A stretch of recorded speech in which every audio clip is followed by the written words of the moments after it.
Bismillahirrahmanirrahim. Subhanallah. Subhanallah.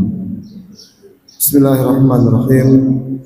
Assalamualaikum warahmatullahi wabarakatuh. Hamdan wa syukran lillah, salatan wa salaman ala rasulillahi wa ba'd.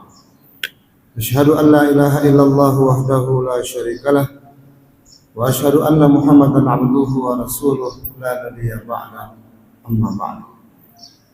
Yang sama kita muliakan para alim ulama, para ustaz yang berhadir pada pagi hari ini. Kita doakan semoga Allah SWT memanjangkan umur mereka, memberikan kemampuan untuk bisa memberikan tunjuk ajar dan tuntunan dalam kehidupan kita. Karena para ulama dan para ustaz itu adalah warasatul anbiya, pewarisnya para nabi, yang sejatinya kepada mereka lah kita harus berittiba dan mengikut atas apa yang mereka lakukan. Yang sama kita muliakan Pak Imam dan pengurus Masjid Al-Uswah. Tentunya kita doakan semoga para pengurus senantiasa diberi kesehatan oleh Allah Ta'ala, diberi kesemangatan untuk bisa tetap memfasilitasi kegiatan-kegiatan keagamaan kita di masjid ini dalam rangka untuk mendekatkan diri kita kepada Allah. Tugas mereka adalah jihad fi sabilillah, bagaimana mereka berupaya sekuat tenaga untuk menghadirkan serangkaian kegiatan terutama di Masjid Al-Uswah hingga kita tetap bisa dalam suasana seperti ini. Ada pengajian, ada silaturahim, dan ada kegiatan-kegiatan yang itu semua mudah-mudahan menghantarkan kita dan para pengurus ke surganya Allah Subhanahu wa taala. Bapak Ibu, para jemaah salat subuh yang berbahagia. Mengawali pertemuan ini, izinkan kami pertama mengucapkan terima kasih atas kesediaan waktu yang diberikan kepada kami untuk bisa membersamai Bapak Ibu sekalian di setiap subuh Selasa dalam rangka untuk kita belajar bersama, mengkaji bersama, untuk semakin membuat kita semakin dekat kepada Allah Ta'ala. Yang kedua, saya sampaikan permohonan maaf kalau mungkin ada pilihan kata yang tak berkenan di hati Bapak Ibu sekalian. Ya, maklumlah kami ini karena orang kasar, tak mampu berkata halus, Pak, karena bukan malu halus. Ya, kadang-kadang kita pikir kita dah sedemikian halus memilih kata, tapi mungkin tak bisa kita nafikan, mungkin akan ada orang yang tersinggung dengan saya punya perkataan. Karena itu izinkan kami di awal untuk menyampaikan permohonan maaf. Yang ketiga, saya sangat berterima kasih jika Bapak Ibu sekalian dalam kegiatan kajian kita tiap Selasa subuh ini, di akhir pertemuan bisa memberikan masukan, mungkin perbaikan dan mungkin kritikan, karena memang kebenaran itu milik Allah Subhanahu wa taala. Al-haqqu min rabbikum, ya, kebenaran mutlak hanya pada Allah, dan tugas kita hanya fastabiqul khairat, berlomba-lomba untuk melakukan dan mendekati kebenaran itu. Mudah-mudahan dengan kita saling memberikan masukan akan semakin menyempurnakan pembahasan kita, dan tentunya semua itu dalam rangka upaya untuk mendapatkan ridha Allah Subhanahu wa taala. Bapak Ibu yang berbahagia, pokok bahasan yang akan kita bincangkan setiap Selasa pagi ini adalah berkaitan tentang i'tiqad, berkaitan tentang keyakinan atau akidah. Kita mungkin tidak akan masuk terlalu panjang dan mendalam karena waktu kita cuma 4 pertemuan. Tapi paling tidak dari pembahasan kita selama 4 kali ini kita bisa mendapatkan sebuah pemahaman bagaimana i'tiqad, keyakinan yang ada di dalam dunia Islam. Baik itu i'tiqad Ahlussunnah wal Jamaah, i'tiqad Mu'tazilah, i'tiqad Syiah, i'tiqad Qadariyah, mungkin juga i'tiqad Wahabiyah, yang mungkin insyaallah mudah-mudahan akan kita bincangkan dalam waktu yang terbatas ini. Nah, Ibu Bapak yang kami muliakan, sesungguhnya gugusan agama Islam ini, Pak, inti ajarannya ada pada 3 hal. Yang pertama adalah ajaran yang berhubungan dengan i'tiqad. Yang kedua, ajaran yang berhubungan dengan syariat. Yang ketiga, ajaran yang berhubungan dengan akhlak. I'tiqadiyah, syariah, dan akhlakiyah. I'tiqad itu adalah merupakan fundamental, fondasi, dasar daripada agama ini. Tentunya kalau i'tiqad kita menyimpang, i'tiqad kita keliru, maka berarti kita terkeluar daripada agama Islam. Untuk i'tiqad no compromise, tidak boleh ada kompromi, Pak. Ya. Untuk i'tiqad memang agak saklek ya. Ya. Untuk i'tiqad itu memang kita mesti ambil garis lurus. Sebab menyimpang dikit saja ini bisa mengakibatkan kita menjadi syirik. I'tiqadiyah. Yang kedua, ajaran yang ada dalam Islam ini adalah berhubungan dengan syariat, ibadah. Nah, ini banyak ragamnya, Pak. Ya, ini melahirkan disiplin keilmuan yang kita kenal dengan nama fikih. Dan fikih ini pun karena berasal dari kata fiqhun yang artinya pemahaman. Ini dalam Islam, Pak, kita mengenal banyak fikih, banyak mazhab-mazhab fikih. Dan ini semua dibenarkan. Berbeda dalam fikih merupakan sebuah keharusan. Keharusan, Pak, karena fikih itu pemahaman. Karena dia pemahaman, maka dia tidak bisa kita lepaskan daripada ruang dan waktu. Ya. Tidak bisa kita lepaskan daripada keadaan yang melatar belakangi. Sehingga kalau bicara fikih, kita membutuhkan sikap dan sifat luas dan luas. Luas dalam menerima keperbedaan, luas dalam upaya mencoba memahami apa dasar argumentasi yang mereka miliki. Jadi kita nggak boleh, Pak, gontok-gontokan dalam fikih. Dalam fikih nggak boleh pakai pokoknya, nggak boleh, Pak. Kalau di akidah harus menggunakan pokoknya, karena memang dia pokok dasar. Pokoknya subuh itu mesti pakai kunut, umpamanya, Pak, maaf ya, maaf. Ini contoh aja, nggak bisa pokoknya. Karena kalau pun ada yang tak berkunut, kita mesti memahami dan menerima keberaneka-ragaman itu sebagai sebuah khazanah dan keluasan daripada pemahaman Islam. Itu contoh, Pak, fikih. Nah, maka kemudian yang ketiga, gugusan Islam ini ya adalah menyangkut ajaran tentang akhlak. Akhlak ini, Pak, lebih bersifat ke dalam, intrinsik. Dia lebih mengarahkan kepada adab, keluhuran budi, begitu, Pak. Akhlak ini lebih mengarah kepada kesucian, kebersihan. Makanya ilmu yang membahas tentang akhlak ini kita kenal dengan nama ilmu tasawuf. Ya. Orangnya sufi, Pak. Jalan yang tempuhnya suluk. Orangnya disebut salik, gitu, Pak. Salik ya, Pak, bukan salib, salik. Ya. Suluk itu jalan untuk membersihkan diri supaya semakin berhampiran dengan Allah Rabbi. Nah, tasawuf, Pak. Jadi tasawuf itu juga merupakan sebuah ajaran yang ada dalam Islam yang kita juga semestinya memiliki, Pak. Iya, ajaran-ajaran itu. Apa tujuannya? Supaya akidah kita yang tertanam dan terhunjam kuat diimplementasikan dalam ibadah kita keseharian sebagai sebuah interaksi antar sesama manusia. Karena fikih itu nanti bisa berhubungan dengan ibadah, bisa berhubungan dengan muamalat. Itu fikih semua nih, Pak. Interaksi sosial ekonomi ini fikih nih. Tata cara berjual beli, tata cara simpan meminjam, sewa menyewa, gadai menggadai. Ada yang berhubungan dengan aturan pernikahan, fikih munakahat namanya. Nah, jadi fikih itu adalah merupakan implementasi ajaran Islam dalam interaksi dengan kemanusiaan. Nah, akidah dan fikih ini atau syariah ini akan semakin halus kalau kita juga belajar tasawuf. Itu, Pak. Sehingga ya kita bisa toleran sama orang, kita bisa menghargai, walaupun kita nggak setuju, tapi kita bisa menunjukkan ketidaksetujuan kita, ketidaksukaan kita dengan arif, elegan, bijaksana, hikmah, gitu, Pak. Dan itu semua belajarnya di tasawuf. Kalau belajar fikih memang dia hitam putih, ya halal haram gitu, Pak. Tapi ketika kita menerima perbedaan, tasawuf masuk di sana supaya kita bisa agree in disagreement gitu Pak, sepakat dalam ketidaksepakatan. Masya Allah. Nah, ini semua bahasan-bahasan yang termaktub dalam ilmu tasawuf. Nah, Bapak Ibu, kita tidak merambah ke fikih atau syariat dan tasawuf. Nah, di kajian kita Selasa ini hanya akan coba mengeksplorasi kajian yang berhubungan dengan akidah, etika. Ibu, Bapak yang berbahagia, itikad Islam ini, itikad atau akidah Islam ini Pak, ya, itu disebut juga dengan nama usuluddin.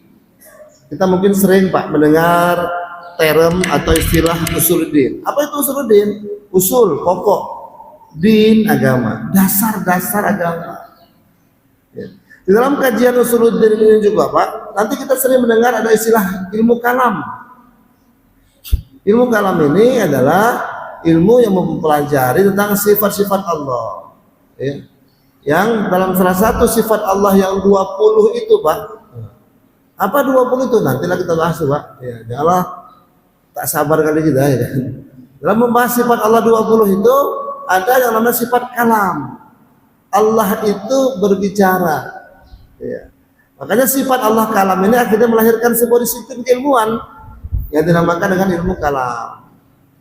Para ahlinya disebut dengan nama mutakallimin. Begitu dia Pak kira-kira. Ini pengantar dulu Pak ya. Ya. Makanya orang-orang yang menyenangi ilmu kalam ini itu orang-orang yang suka ya melakukan perbincangan, perdebatan. Tentunya perdebatan yang argumentatif berdasarkan Quran, Sunnah, bukan sekedar berdasarkan perasaan. Karena kalau bicara akidah Pak harus bicara dasar dalil, ya, baik dalil nakli Al-Quran dan hadis maupun dalil akli, dalil akal yang masih linear dengan dalil nakli. Ada juga apa nanti aliran akidah yang mengedepankan akal saja, akli saja, rasional. Nah, itulah yang kita kenal nama Mu'tazilah, Qadariyah, ya, dan seterusnya. Nah, kemudian Pak nanti di dalam usuluddin ini kita juga ada mengenal namanya ilmu tauhid. Nah, ini sama Pak, ini semua masuk dalam rumpun gugusan ilmu usuluddin. Ilmu tauhid. Apa itu? Ilmu yang membahas tentang keesaan Allah. Nah, ya. Kata tauhid berasal dari kata ahad. Ahad itu the only one, satu-satunya. Nah, gitu Pak. Maka Allah itu adalah ahad. Qul huwallahu ahad. Nah, dari kata ahad lahirlah kata tauhid, menjadikan Allah satu-satunya. Itu ada disiplin keilmuannya Pak. Namanya ilmu tauhid. Dan nanti juga ada Pak ilmu aqaid. Ya, ini hanya beda nama tapi satu benda Pak ya. Ya. Maksudnya kalau nanti Bapak mendengar ada ilmu kalam, ada ilmu tauhid, apa itu? Itu masuk dalam gugusan ilmu usuluddin. Ilmu aqaid, apa itu Pak? Ilmu akidah, sama juga. Akidah itu kan artinya ikatan Pak, akad. Ya. Jadi kata akidah itu berasal dari akad yang artinya ikatan. Ikatan yang mengikat kita sebagai makhluk dengan sang khalik, sang pencipta. Kalau kita sudah terikat, maka jangan lari daripada kesepakatan atau akad yang sudah terbangun. Kalau kita sudah mengaku sebagai hamba Allah, mengaku sebagai pengikut Rasulullah, maka jangan lari Pak dari dua kesepakatan itu. Nah, perjanjian atau ikatan yang mengatur bagaimana cara kita berhubungan dengan Allah, berhubungan sama Nabi, itu disebut dengan nama ilmu akidah. Kira-kira begitu Pak, ikatan. Ya, akad. Makanya ada istilah akad nikah. Nah, ini kalau kita luaskan Pak, akad nikah. Itu pernikahan yang sudah terikat. Jadi orang kalau sudah mengangkat nikah Pak, maka dia tak boleh macam-macam lagi. Ya.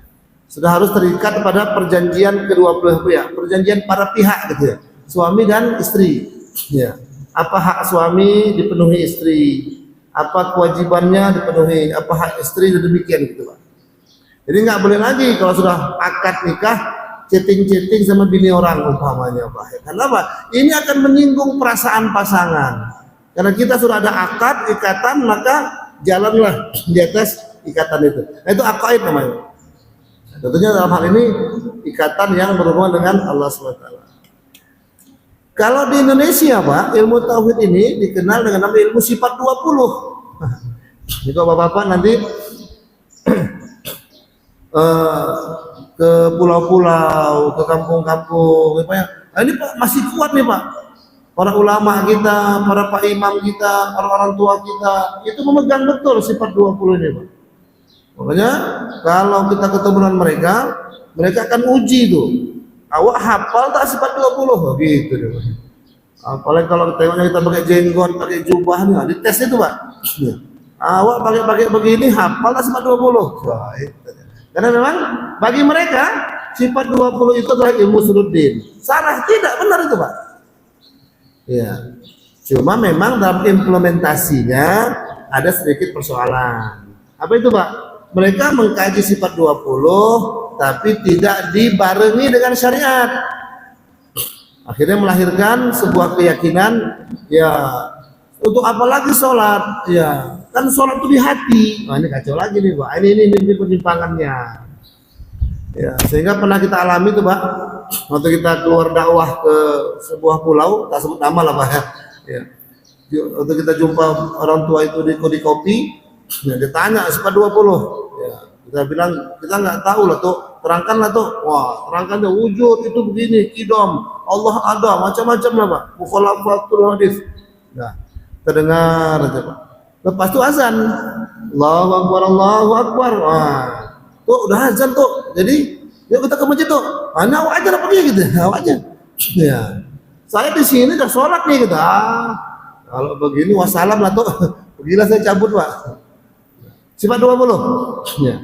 Tentunya itu merupakan sebuah perasan, ya, ekstrak daripada cara belajar akidah melalui sifat-sifat Allah yang 20. Nah, ibu bapak yang berbahagia dirahmati Allah SWT, tentunya semua disiplin keilmuan usuluddin itu mengajarkan satu, bagaimana kita memahamkan tentang ketuhanan yang benar, memahamkan tentang bagaimana kita memahami kenabian yang benar, dan yang ketiga bagaimana memahami tentang keakhiratan yang benar.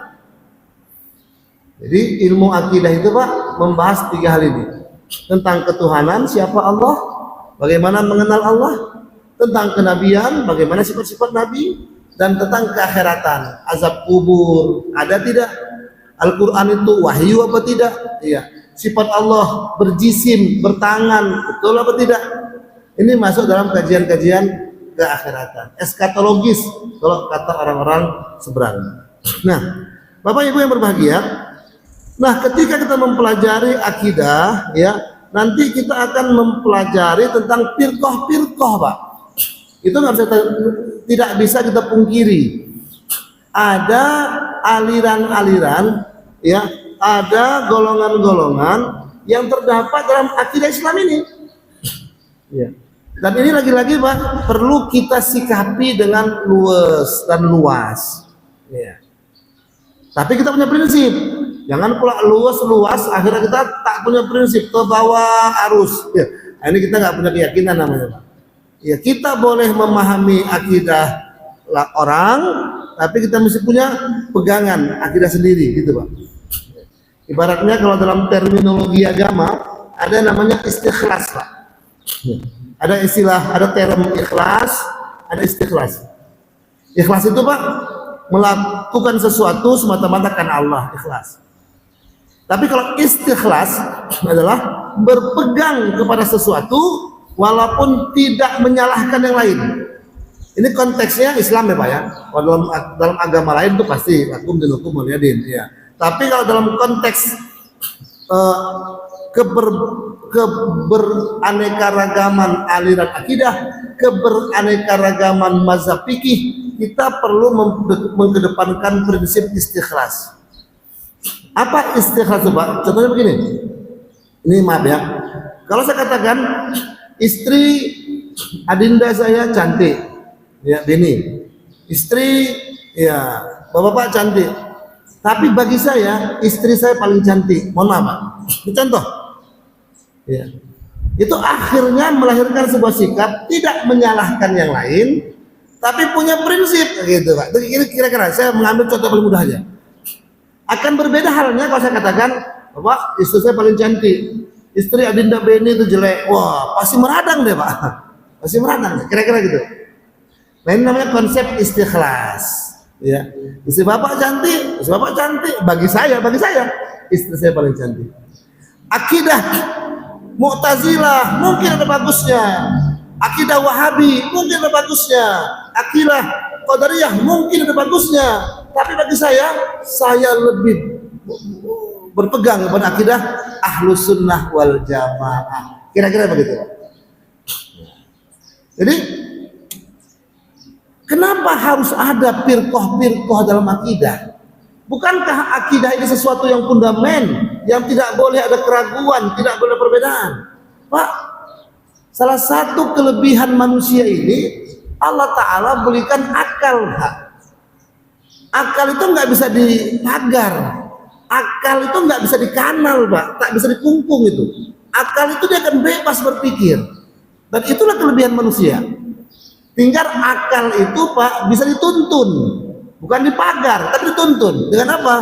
Al-Quran dan Sunnah. Kalau dituntun, Pak, berarti kondisinya ada orang tertuntun, ada orang tak tertuntun, kan gitu, Pak. Tapi kalau untuk menjadikan manusia itu seragam, itu mustahil, Pak. Karena Allah jadikan kita beraneka ragam. Iya. Apa namanya itu? Ya ayuhan nas, inna khalaqnakum min dzakarin wa unsa wa ja'alnakum syu'uba wa qabaila lita'arafu. Wahai manusia, aku jadikan kalian ada laki-laki, ada perempuan, berbangsa-bangsa, bersuku-suku, beraneka ragam. Tujuannya apa? Lita'arafu, untuk kalian saling memahami, bukan menghakimi. Pahami aja. Oh, itu loh dasar yang Anda pakai. Oke, go ahead, jalan. Nah, gitu, Pak. Tapi awak tak ikut. Saya punya corak atau alur berpikir sendiri. Nah, gitu. Kira-kira gitu, Pak. Jadi aman dia. Ya, tidak menghakimi tapi memahami. Nah, paling tidak Ibu dan Bapak yang berbahagia, informasi tentang akan adanya keberaneka-ragaman baik dalam akidah maupun fikih ini Nabi sudah sampaikan, Pak, ternyata 14 abad yang lalu. Kita lihat daripada beberapa sabda-sabda Nabi Shallallahu Alaihi Wasallam, antara lain Nabi sabdakan, saya bacakan hadisnya, Pak, ya. Fa innahu may ya'is minkum min ba'di fasayara ikhtilafan katsiran.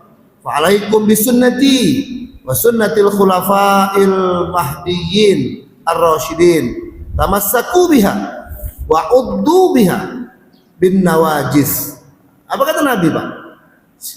Siapa yang hidup nanti setelahku di antara kalian, niscaya akan melihat ikhtilafan katsiran, perbedaan paham yang banyak. Fa'alaikum bisunnati. Ketika itu terjadi, kalian berpeganglah pada sunnahku. Itu pesan Nabi. Wa sunnatil khulafa'il mahdiyyin, dan sunnah para khalifah Rasyidin setelahku, Abu Bakar, Umar, Utsman, Ali, gitu. Itu kata Nabi itu.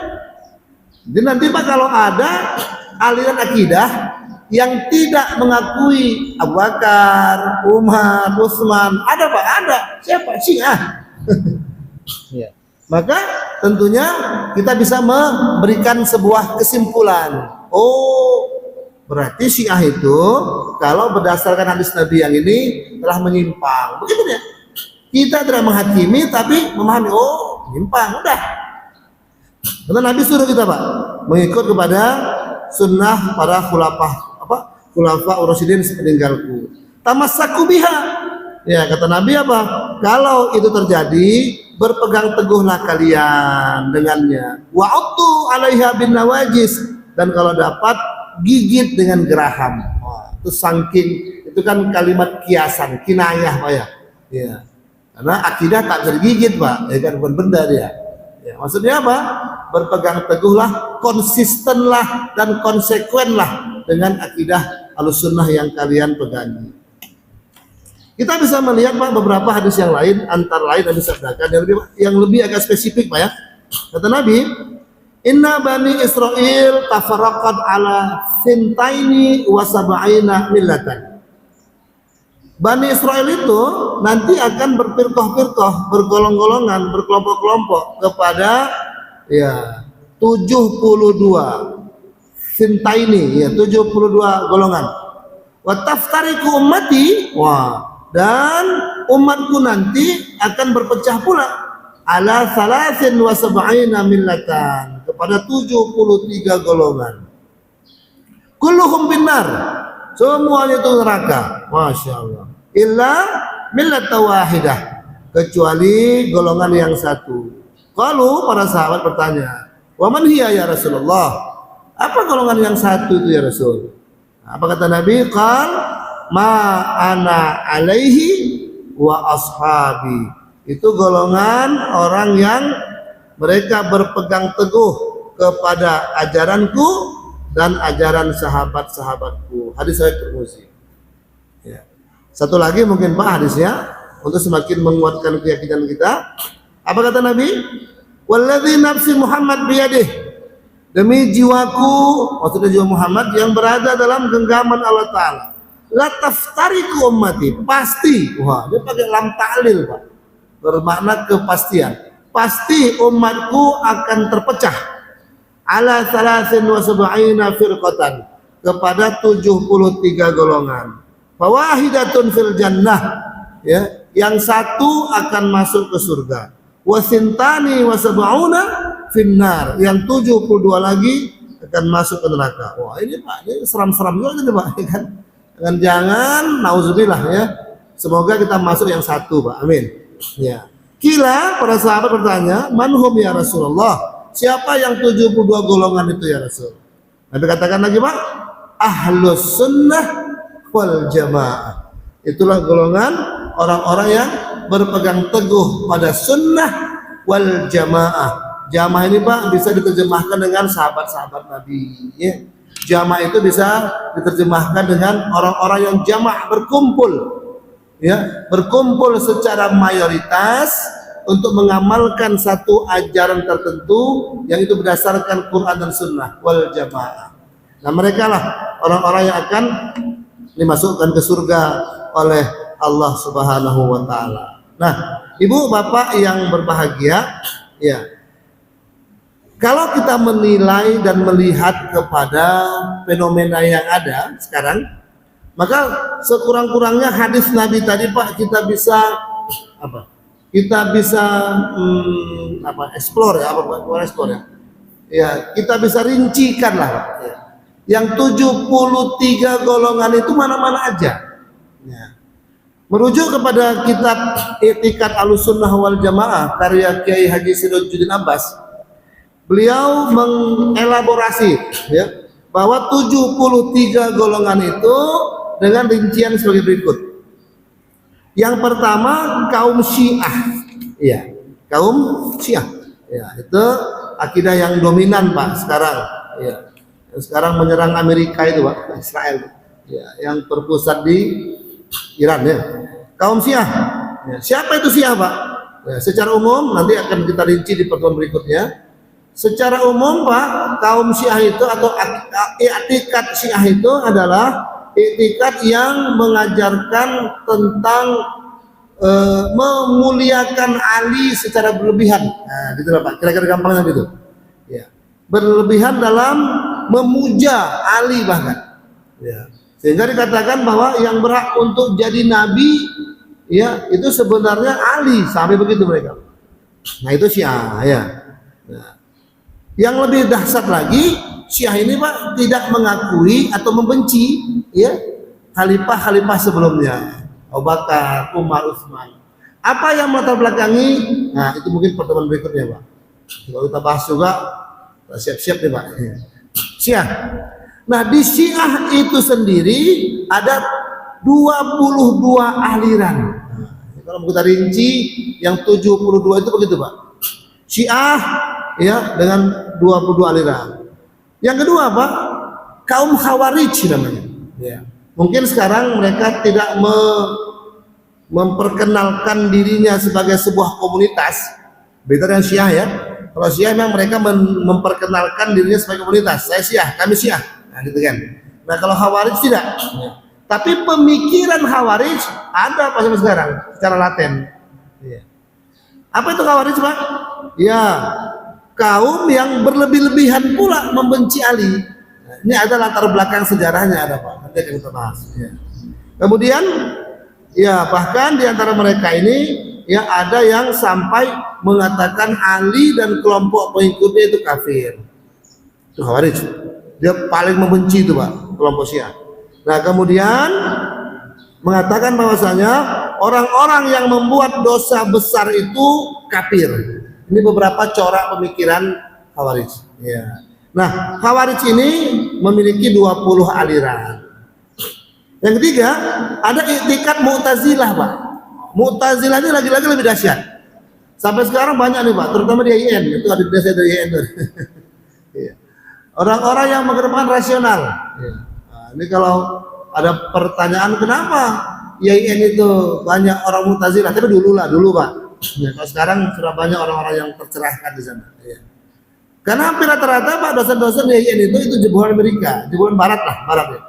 McGill, University, Montreal, Kanada, Leiden, Belanda. Ya. Dan mereka di sana ya mengalami brainwashing, cuci otak, dan dimasukkan kepada mereka pemikiran-pemikiran yang nyeleneh. Nah, Mu'tazilah, i'tizal. Ya, ini dulu ada di zaman Nabi setelah Nabi wafat, tapi sampai sekarang masih ada. Apa corak pemikiran Mu'tazilah ini, Pak? Ya, antara lain, Pak, mereka berpahamkan Tuhan tak punya sifat. Nah, jadi kalau kita katakan,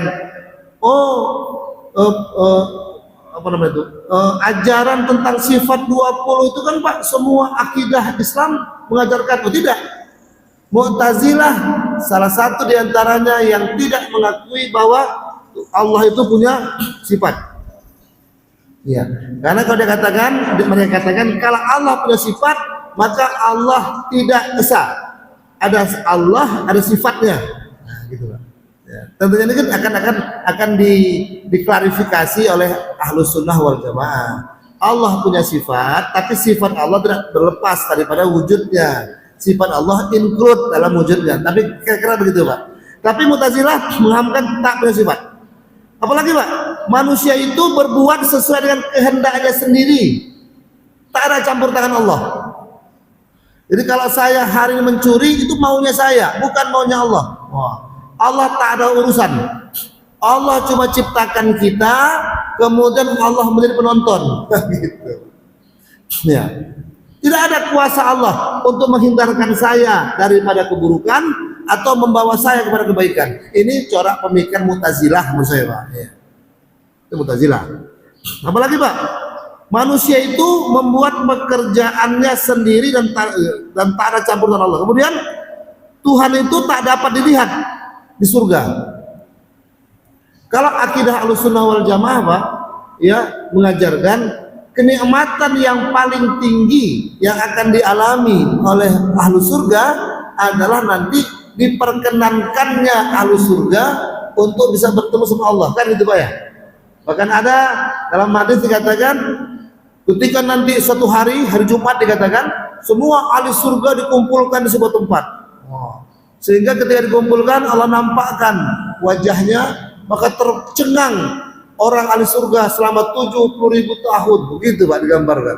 Saking takjub, tak terkata-katakan lah bagaimana wujudnya Allah Ta'ala. Itu ada. Kapan di surga? Nah, Mu'tazilah tidak meyakini itu. Kemudian orang yang mengerjakan dosa besar, kata Mu'tazilah, itu akan ditempatkan di dua tempat. Di satu tempat yang terpisah dari surga dan neraka, yang disebut dengan nama manzilah bainal manzilatain. Nah, jadi kalau ada nanti orang, Pak, siapalah tahu, walaupun dia tak sebutkan dirinya Mu'tazilah, tapi di bincang-bincang dengan dia sampaikan pemikiran-pemikiran ini, Pak. Nah, itu betul Mu'tazilah itu. Orang yang kafir di neraka, jelas tempatnya. Orang yang mukmin tidak mengerjakan dosa besar, surga. Orang mukmin masih mengerjakan dosa besar, contoh dia mukmin tapi masih juga korupsi, masih juga minum khamar, berjudi online gitu ya. Di mana tempatnya? Iya, kata Mu'tazilah, mereka tak layak ke surga juga tak patut ke neraka. Jadi tempat mereka di mana? Manzilah bainal manzilatain. Ada satu tempat di antara dua tempat. Ini pemikiran Mu'tazilah. Bahkan yang paling ekstrim lagi, Mu'tazilah mengatakan bahwasanya Nabi Muhammad SAW ketika Mi'raj itu tidak dengan jasad dan roh. Mustahil manusia bisa menembus ruang angkasa. Mana oksigennya? Bagaimana ketika dia bergesekan dengan atmosfer dan lain sebagainya. Maka Mu'tazilah mengatakan yang berangkat Mi'raj itu cuma rohnya Nabi Muhammad SAW. Yang ini banyak ini Pak, sampai sekarang. Lagi-lagi walaupun mereka tidak memproklamir, mendeklar dirinya Mu'tazilah secara komunitas, tapi secara pemikiran mereka menganut itu. Nah, ini memiliki 20 aliran. Sampai sekarang masih ada. Kemudian siapa lagi Pak? 22, 20, berarti 62. Ya. Ada lagi namanya Pak, akidah Murji'ah. Ya, Murji'ah. Ini sekarang udah nggak ada karena dulu yang ada. Itu siapa yang membuat maksiat, ya, itu dikatakan tidak beriman. Wah, itu salah satu bentuk pemikirannya. Murji'ah namanya. Kemudian ada lagi Pak, kaum Najariyah. Itu itikad yang memfatwakan bahwa perbuatan manusia itu makhluk, ya, dijadikan Tuhan. Tapi mereka berpendapat bahwa sifat Tuhan tidak ada. Ini 5 aliran. Ada lagi kaum Jabariyah yang cepat-cepat. Ada lagi kaum Musyabbihah. Ada lagi kaum Bahaiyah. Ada lagi akidah Ahmadiyah, Qadian, dan ada akidah Musyabbihah atau Wahabiyah.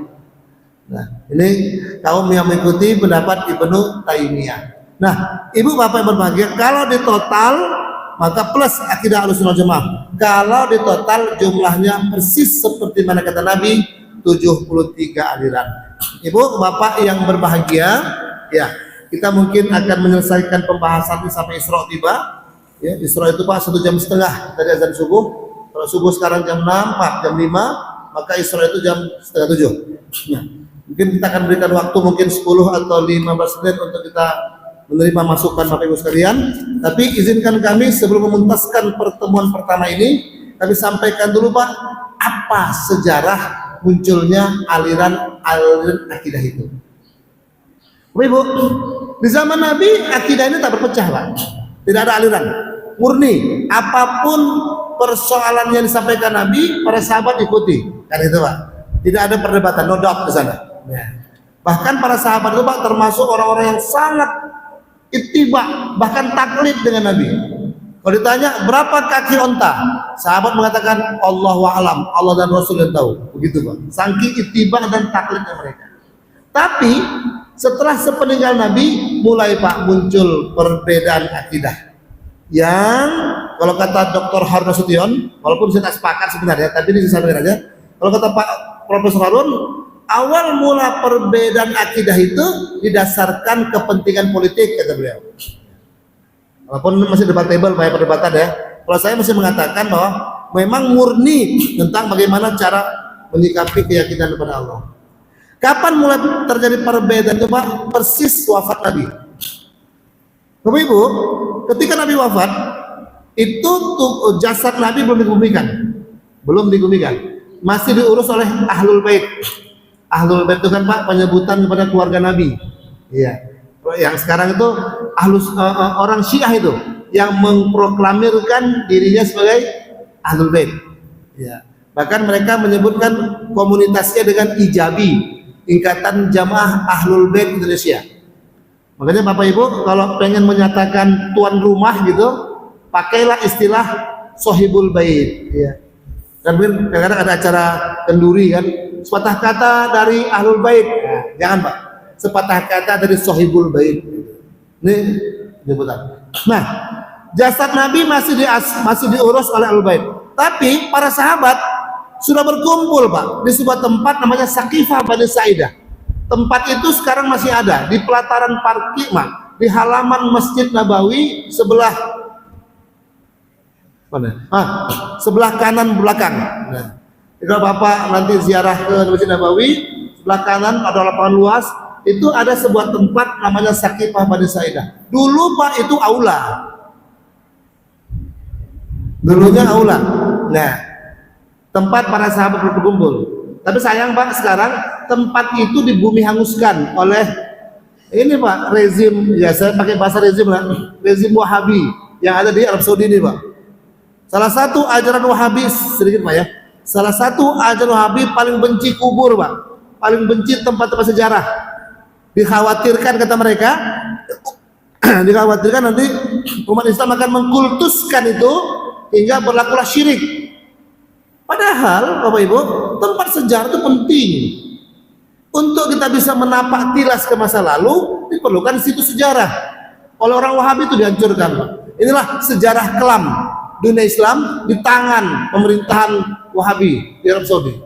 Ya. Nanti kita bahas Pak. Nah, kompleks itu Pak tinggal kecil dan sekarang ditutup Pak. Ya, tahun 2022 izin saya pertama umroh ya bawa jemaah itu masih ada pohonnya, ada halamannya. Tahun 2025 saya terakhir bawa jemaah umroh dan tutup seng Pak. Cuma ditulis Saqifah Bani Sa'idah. Nah, disitulah dulu Pak pernah terjadi musyawarah para sahabat ketika Nabi wafat. Siapa yang berkumpul di sana? Pertama dari golongan kaum Ansor dipimpin Sa'ad bin Ubadah. Ya, mereka berkumpul. Apa topik pembicaraannya? Siapa pengganti Nabi? Ini yang kata Profesor Harun, puncak pemicu lahirnya akidah dalam Islam dari politik. Ya, benar juga. Ya. Walaupun saya tak sepakat. Siapa pengganti Nabi? Pertanyaannya, kenapa sebegitu urgent dicari siapa pengganti Nabi? Karena kedudukan Nabi Muhammad itu Pak di Madinah itu kan kepala negara. Beliau menjadi kepala negara, pemerintahan, kepala agama, semua mengerucut kepada beliau. Karena kepala negara, pemimpin, amir lah ulama. Kata Nabi, kalau ada berkumpul 3 orang, harus dipilih 1 orang sebagai amir. Nggak boleh Pak, kita nggak ada amir, nggak ada ketua. Ya, masjid ini harus ada ketuanya. Nah, gitu Pak. Nah, maka negara Madinah atau khilafah Islamiyah di Madinah yang luasnya sudah meliputi Jazirah Arabia mesti dipilih seorang amir. Nah, maka kaum Ansor lah yang menginisiasi pertama untuk mengangkat pemimpin. Nah, ketika kaum Ansor nampak sudah berkumpul, kaum Muhajirin ini nimbrung Pak. Ya, walaupun mereka menyatu kan tetap ada 2 komunitas Pak. Ansor orang tempatan, Muhajirin orang pendatang. Orang Muhajirin gabung dipimpin oleh Abu Bakar Siddiq radhiyallahu anhu. Berembuklah mereka. Nah, siapa yang layak menjadi khalifah? Khalifah ini kan artinya pengganti Pak. Iya, pengganti setelah Nabi wafat. Singkat cerita Pak, maka akhirnya disepakatilah ya, yang layak untuk menjadi khalifah adalah Abu Bakar. Ini Pak, bagaimana kelegowoan orang Madinah, orang Ansor ya. Ya, mereka mengkedepankan kepentingan agama dibandingkan kepentingan politik dan golongan. Kan kalau sekarang Pak ada istilah orang tempatannya. Oh, jangan naikkan dia, dia pendatang bukan tempatan. Ini udah kuno ini Pak ya. Nah, umat Islam sudah mencontohkan bagaimana sistem kepemimpinan itu bukan dilihat dia dari mana, tapi bagaimana kapasitas dan kapabilitasnya.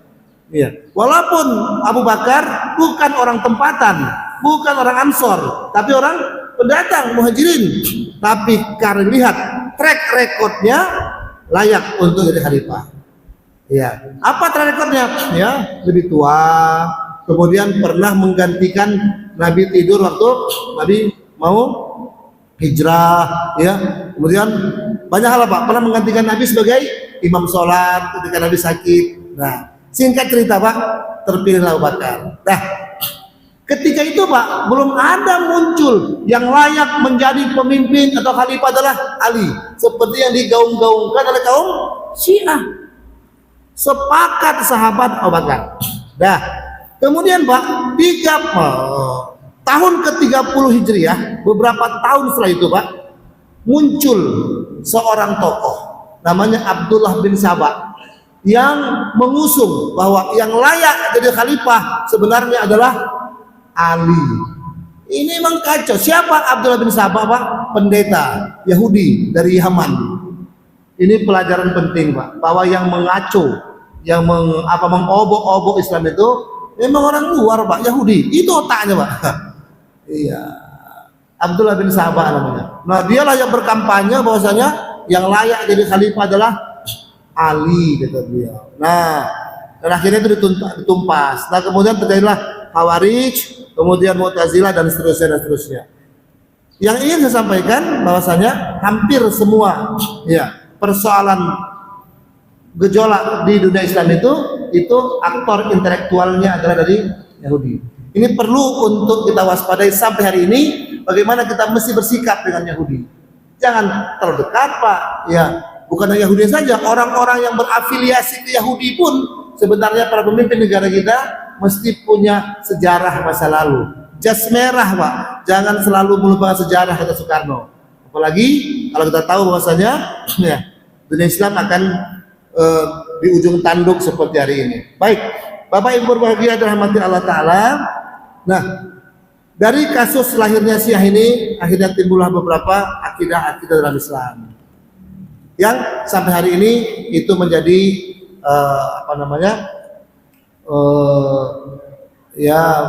perbedaan lah di antara kita bersama. Baik, ini mungkin Pak sejarah awal sebagai pengantar ya, bagaimana akidah Islamiyah dan bagaimana munculnya aliran-aliran dalam Islam yang nanti kedepannya akan kita bahas lebih lanjut. Janji saya masih punya waktu 10 menit untuk kita akhiri. Mungkin ada Bapak Ibu yang ingin menambahkan, menyempurnakan atau mengkritisi dari bincang-bincang kita pagi ini. Saya sangat berbesar hati untuk menerimanya. Lebih kurang saya mohon maaf, maka saya berikan kesempatan Bapak Ibu untuk mendiskusikan lebih lanjut. Silakan Pak.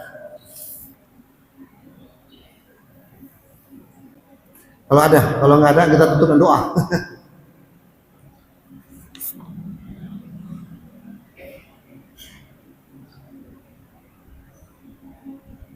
Baik, Bapak Ibu berbahagia? Iya. Oh, ada yang nun jauh di sana. Assalamualaikum warahmatullahi wabarakatuh. Waalaikumsalam warahmatullahi wabarakatuh. Ini bagaimana pendapat tentang keberpihakan MUI atas Badan Lembaga Perdamaian Board of Peace ya. BOP yang dilakukan oleh Amerika, di mana kita tahu MUI dan beberapa lembaga Islam mendukung. Jadi bagaimana pendapat tentang ini? Terima kasih. Assalamualaikum warahmatullahi wabarakatuh. Baik. Yang ditanya pendapat saya pribadi Pak ya. Ya, tentunya pendapat saya mewakili pendapat Bapak Ibu sekalian sebenarnya. Iya. Ya. Kita sepakat sebenarnya Pak. Cuma tinggal kita nggak punya laluan untuk mensuarakan kesepakatan kita. Bahwa ini mesti tolak Pak. Iya. Nggak bisa itu Pak. Itu jelas-jelas itu adalah satu lembaga yang secara kasat mata malah mendukung orang yang menjajah gitu kan. Ya.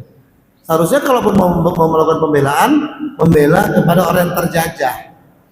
Tapi ini sebaliknya, terlepaslah dari apa latar belakang yang dipegangi oleh presiden kita, gitu ya. Lagi-lagi kita mesti memahami tanpa menghakimi, gitu ya. Tapi kalau pendapat saya pribadi, ya sebaiknya untuk tidak. Ya, banyak hal lah. Ya. Nah, jadi, tapi yang paling penting kenapa ini terjadi? Kenapa sepertinya Palestina sebagai negara Islam yang punya hubungan sejarah dengan Indonesia, terutama terkait tentang pengakuan kemerdekaan dan sebagainya, ya, itu sepertinya terabaikan. Lagi-lagi Pak, karena kita tak punya kekuatan persatuan. Dulu Pak, di zaman Nabi, Islam ini menyatu Pak dalam satu khilafah. Sepakat atau tidak dengan terminologi itu, Nabi Muhammad SAW itu menjadi presiden, amir, pemimpin di khilafah Islamiyah, kekhilafahan. Setelah Nabi wafat, maka dilantiklah khalifah pemimpin. Sistem pemerintahannya masih khilafah. Makanya sistemnya khilafah, pemimpinnya khalifah. Anehnya khalifah kita akui, khilafah kita benci. Ini persoalan Pak. kita bubarkan khilafah, ya kan? Anti sama khilafah. Khalifahnya kita akui. Tiap Ramadan kita agung-agungkan. Al Khalifatul Ula, Amirul Mukminin, Al Khalifatul Tsani kita bilang. Kalau khalifahnya ada, khilafahnya mana? Baik. Itu khilafah Islamiyah, Pak. Sejarah nih, Pak, masih bertahan sampai tahun 1924. Namanya khilafah Utsmaniyah di Turki. Ya, yang dihancurkan oleh Mustafa Kemal Atatürk. Yang sayangnya itu menjadi tokoh idola presiden kita. Ini kan kacau nih, Pak. Yang menghancurkan kekhilafan Islam Mustafa Kemal Atatürk jangan diidolakan. Ya, berarti kalau kita mengidolakan, sama lah kita artinya mengidolakan penghancur Islam. Baik, semenjak 1924 Islam kehilangan arah dan laluan, kehilangan pegangan, sehingga mudah dipecah-pecah dan dikotak-kotakkan dan dikuasai pada dunia. Itu mungkin Pak perkembangannya. Kalau bagaimana pendapat saya BOP, saya sudah sampaikan. Apa yang menjadi solusi? Kembalilah kita, Pak, kepada khilafah Islamiyah. Kita mesti menyatu, Pak, di bawah satu komando, unity of common, di bawah satu khalifah. Supaya apa? Supaya semua wilayah Islam itu menjadi ada kekuatan.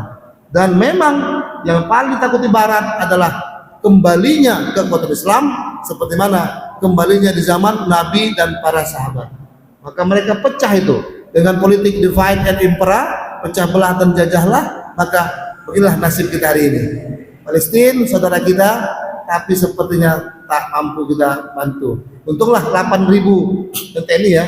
Pun kita nggak tahu nih bagaimana kiprah 8.000 TNI yang dikirimkan ke sana. Mudah-mudahan kita bersangka baik, ya mereka menjadi garda terdepan, pembela orang yang tertindas, bukan menjadi tameng orang yang menindas. Saya kira begitu, Pak, ya. Kalau masih ada hal yang belum terjawab, kita sambung minggu depan, Pak. Oke. Baik, Bapak Ibu, kalau memang sudah tidak ada lagi yang ingin menambahkan, kita tutup sampai demikian. Ya. Sebenarnya apa ini belum isyraq, Pak? Belum isyraq ya. Ya. Pernah saya sampaikan bahwasanya isyraq itu sejam setengah, tapi terserahlah kalau dia mau isyraq duluan. Karena memang itu matahari muncul, Pak. Ya. Matahari muncul itu menurut ilmu falak sekitar 1,5 jam dari azan subuh. Sebelum matahari muncul semua, tidak boleh ada salat sunat. Itu dia, Pak. Tak boleh, itu masih waktu yang makruh. Nah, lewat 1,5 jam baru boleh ada salat sunat. Namanya isyraq atau awal duha. Demikian, lebih kurang saya mohon dimaafkan. Kita akhiri saya kira pembahasan kita pada hari ini dengan doa kifarah. Subhanallah bihamdihi subhanallahi wa bihamdihi. Asyhadu an la ilaha illa anta astaghfiruka wa atubu ilaik. Assalamualaikum warahmatullahi wabarakatuh.